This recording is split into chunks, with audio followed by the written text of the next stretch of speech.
ইসলামপুরে তৃণমূল নেতাকে গুলি করে খুনের ঘটনা।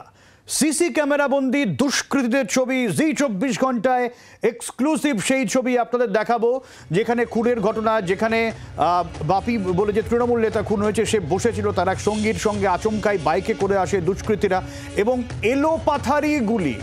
সিসিটিভি ফুটেজ সূত্রে এই তদন্ত শুরু করেছে ইতিমধ্যেই পুলিশ। সেই সিসিটিভি ফুটেজের ছবি জি24 ঘন্টা এক্সক্লুসিভ। যে ছবি আপনারা দেখছেন তৃণমূল কর্মী খুনের ঘটনায়, জানি ইতিমধ্যেই রাজনৈতিক চাপানোতর এবং ভোটের রেজাল্ট যেদিনকে বেরিয়েছে সেদিনকে এই ঘটনা খুব স্বাভাবিকভাবেই কারা এর পেছনে জড়িত তা নিয়ে শুরু হয়ে গিয়েছে রাজনৈতিক চাপানোতর। গোটা বিষয়ের সিবিআই তদন্তের দাবি করেছে পরিবার।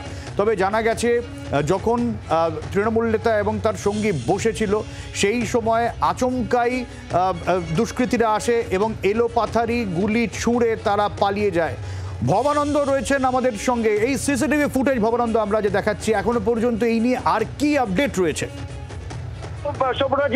এখনো পর্যন্ত যেমনটা জানা যাচ্ছে, পুলিশের তদন্তকারী আধিকারিকরা যেমনটা এই সিসিটিভি ফুটেজকে নিয়ে তদন্ত করে তারা জানতে পারছেন বলে আমরা পুলিশ সূত্রে জানতে পারছি যে এইখানে এই ঘটনায় ইসলামপুরে এই ঘটনায় শিলিগুড়ির দিক থেকে কোন রকম কোন দুষ্কৃতী বাহিনী আসে এমনটা প্রাথমিকভাবে পুলিশ ধারণা করছে।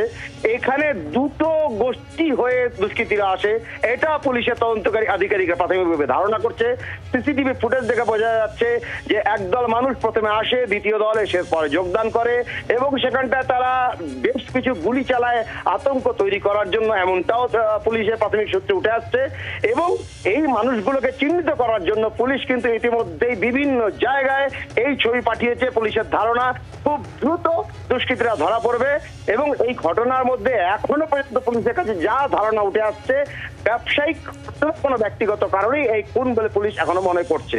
কিন্তু সব মিলিয়ে সিসিটিভি ফুটেজ কিন্তু পুলিশের কাছে সব থেকে বড় হাতিয়ার, যে হাতিয়ার দিয়ে পুলিশ কিছু লক্ষ্যভেদ করতে চাইছে। বাংলার আওয়াজ, বাঙালির আবেগ, জি24 ঘন্টা।